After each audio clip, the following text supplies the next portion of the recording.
my name is Ryan Lane, and welcome to my review channel. So for today's movie, I will be reviewing Indiana Jones and the Dial of Destiny, starring Harrison Ford, Phoebe Waller-Bridge, Mads Mikkelsen, and directed by James Mangold.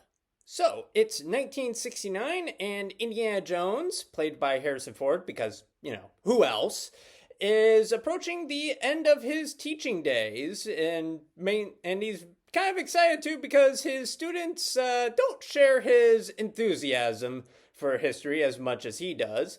However, his desire to retreat into the void that is retirement in his man cave and apartment is thwarted by his long estranged goddaughter Helena, played by Phoebe Waller-Bridge, who wishes to enlist him to help her find the titular Dial of Destiny.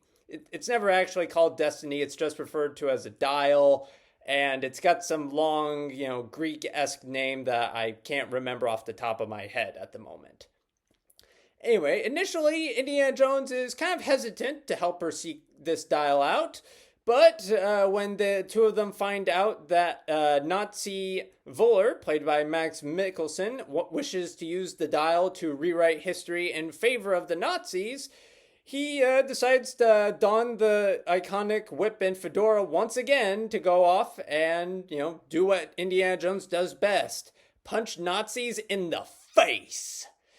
So the film has two primary weaknesses: the action scenes and the screenplay. So the action scenes, they lack the precise editing and blocking of the first four films. Like with the originals, it's like the actions, there's long takes, the editing is relatively sparse, and the blocking is very well done and done with a lot of wide shots. Here, there's a lot of editing going on, and for lack of a better term, the film is edited like, your typical action blockbuster, which is a shame because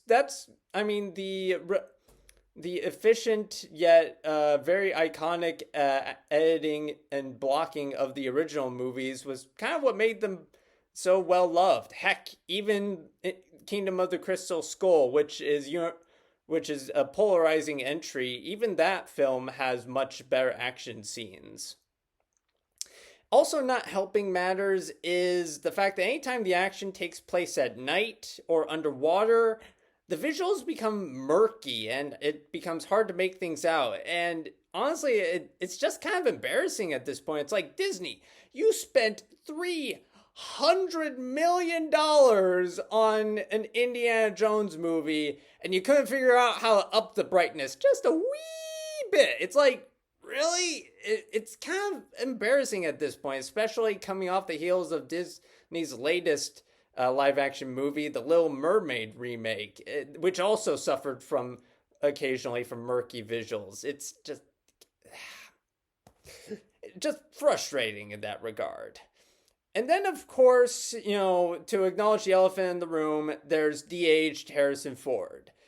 So, for the first few minutes, the sight of Harrison Ford being de-aged nearly half a century is quite a sight to behold. Like, honestly, if I didn't know any better, I think I might honestly say that if that visual, that they literally went back in time and brought 40-year-old Harrison Ford to do scenes for this movie.